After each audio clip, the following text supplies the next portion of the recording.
तो चलिए, तो देखो हार्ड सॉफ्ट एसिड बेस में जो भी चीज़ें हैं ना, उसमें सबसे इम्पोर्टेंट ये टेबल है। वो एग्जाम में पूछेगा कठोर अम्ल तथा कठोर क्षार की विशेषताएं बताइए तथा उदाहरण के साथ समझाइए। तो हम क्या कहेंगे, कठोर अम्ल वे होते हैं, यहाँ पे देखो वो पूरा अम्ल नहीं है, ये दूसरी डेफिनेशन। तो कठोर अम्ल वे होते हैं जिनका छोटा आकार होता है, उच्च धनावेश होता है तथा अक्रिय गैस के समान विन्यास होता है, जैसे hydrogen, lithium, sodium, calcium, magnesium, मतलब +2 आवेश भी दिखाना है, और Al+।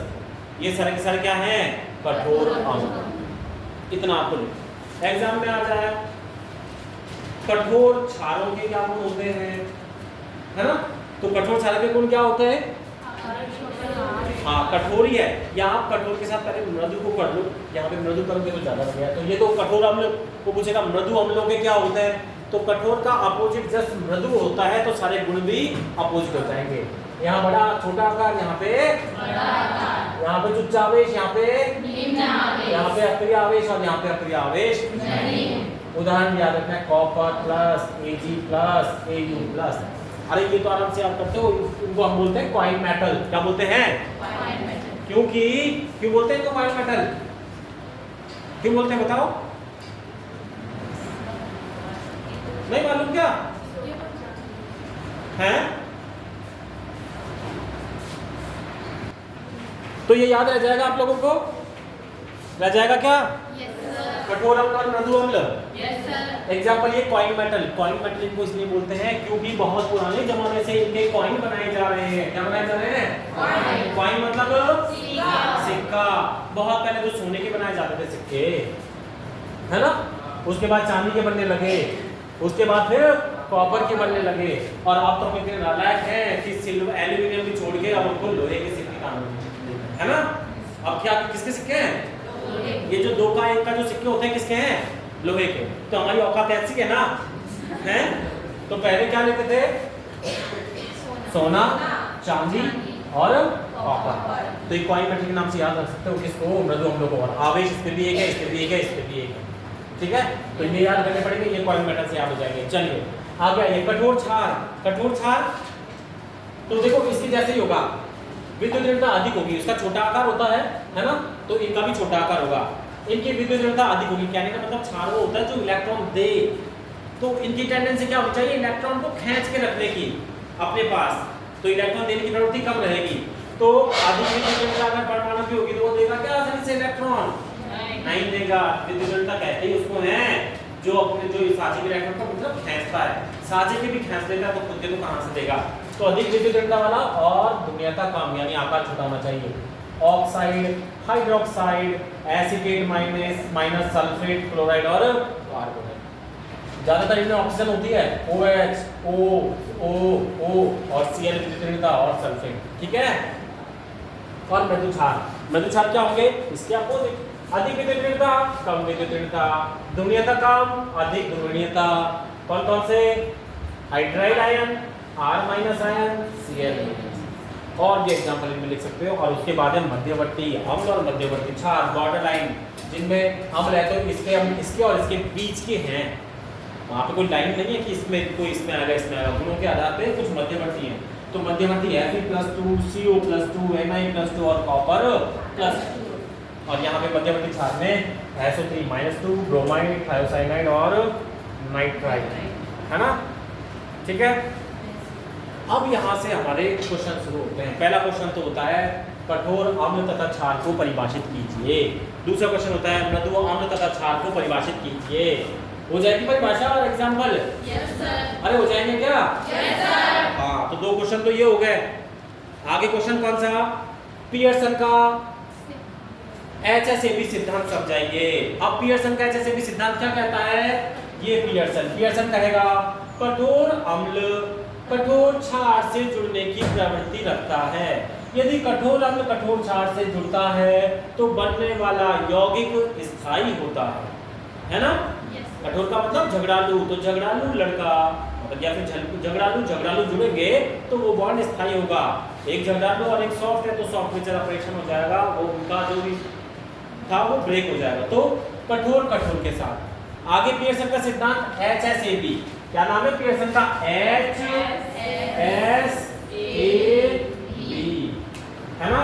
तो हार्ड, एसिड, है ना, सॉरी हार्ड, सॉफ्ट। एच का मतलब क्या है?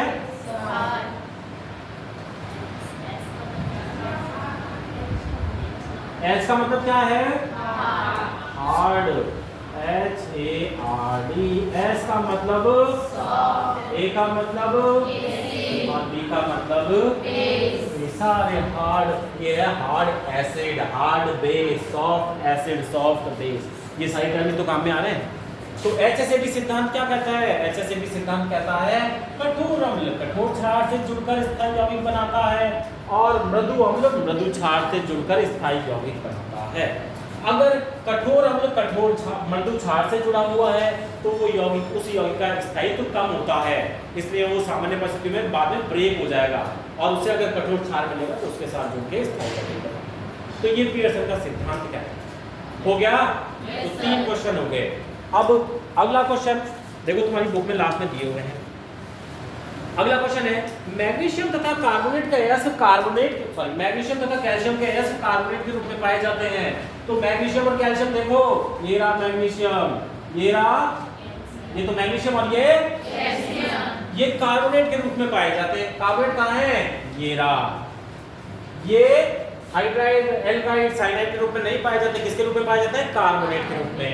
क्यों पाए जाते हैं? ये कार्बोनेट के रूप में इसलिए पाए जाते हैं क्योंकि कैल्शियम एक कठोर अम्ल है, मैग्नीशियम भी एक कठोर अम्ल है। इसलिए पियर्सन का सिद्धांत कहता है कि कठोर अम्ल कठोर क्षार से जुड़ने की प्रायोरिटी रखता है। और अगर हम इसको देखें तो ये भी क्या है? कठोर क्षार। इसलिए कैल्शियम और मैग्नीशियम कैल्शियम कार्बोनेट और मैग्नीशियम कार्बोनेट के रूप में पाए जाते हैं। ठीक है? लिख दोगे आंसर? तो यहीं से आ गया सर, अभी तक के सारे जो क्वेश्चन थे वो इसी टेबल से आ रहे हैं। चलिए अगला क्वेश्चन है लिथियम आयोडाइड तथा सीजियम फ्लोराइड परस्पर क्रिया करके LiF और ClI बनाते हैं। तो आप ऐसा करो, लिथियम आयोडाइड, यहाँ पे मैं मृदु साथ में एक आयोडाइड ऐड कर देता हूँ, आयोडाइड माइनस में लिथियम आयोडाइड, और यहाँ पे मैं कर देता हूँ फ्लोराइड है क्या इसमें? हाँ, इसमें फ्लोराइड माइनस, इसमें फ्लोराइड माइनस वन भी होता है। तो क्वेश्चन क्या है? क्वेश्चन ये है कि लिथियम आयोडाइड, है ना, और क्या है?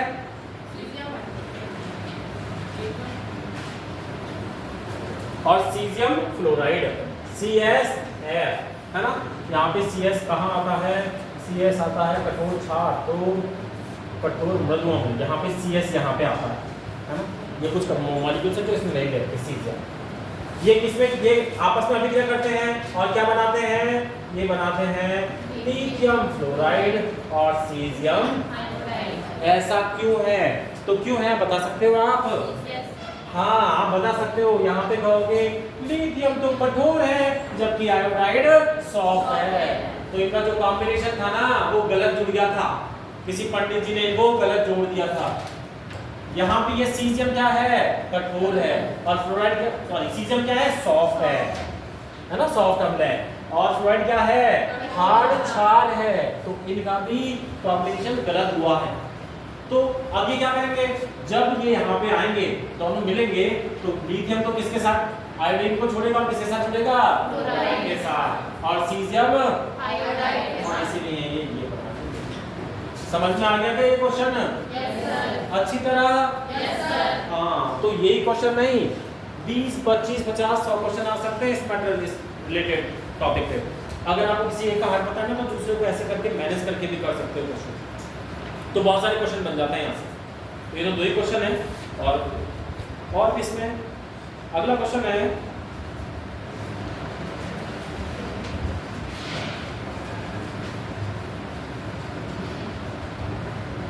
यहाँ पे सल्फाइड, यहाँ पे एक और लिख लो सल्फाइड, है ना, S माइनस, है ना। क्या लिखा मैंने? अगला क्वेश्चन है जो कॉपर है और Ag है ये सल्फाइड के रूप में पाए जाते हैं। कॉपर और Ag किसके रूप में पाए जाते हैं? ऑक्साइड के रूप में नहीं पाए जाते। जो नेचर है ना, नेचर में सुन रहे हो क्या? Yes sir. नहीं आ रहा समझ में? नहीं आ रहा होगा कहीं होंगे मैं क्या बोल रहा हूँ, नहीं आ रहा। सुनो, जो Ag है ना, जहां भी चांदी मिलती है ना, चांदी जहां पे अयस्क खोद के निकालते हैं वहां पे चांदी किसके रूप में पाई जाती है? सल्फाइड के रूप में। और कॉपर किसके रूप में पाया जाता है? चांदी थी और क्या था? Au था या कॉपर था? हाँ, तो इसमें जो ले रखा है ना वही क्वेश्चन हम ले लेते हैं। कॉपर था, और ये कॉपर भी किसके रूप में मिलता है? सल्फाइड अयस्क के रूप में। किसके रूप में? सल्फाइड। अरे चांदी या सोना जो भी है वो चीज हम जमीन से खोद के सीधे थोड़ी निकाल लेते हैं, काम में ले लो, वो अयस्क के रूप में मिलते हैं।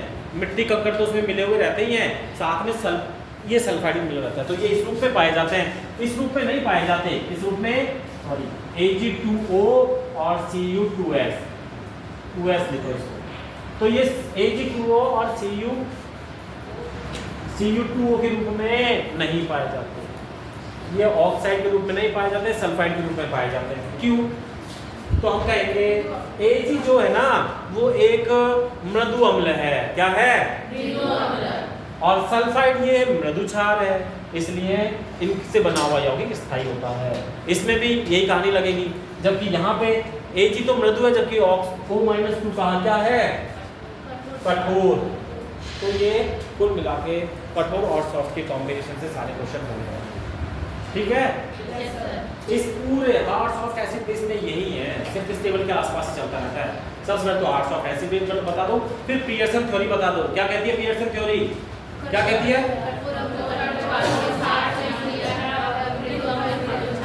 उसके बाद फिर सारे क्वेश्चंस का जवाब मिल जाता है ना। एक सिम्बायोसिस सहजीविता और आती है। सिम्बायोसिस में क्या होता है? कठोर आपस में जुड़ेंगे तो स्थायी रहेगा, क्योंकि वो दोनों एक दूसरे की कॉम्बिनेशन रहते हैं। तो इस तरह से करके बताते हैं। चलिए इतना ही करते हैं।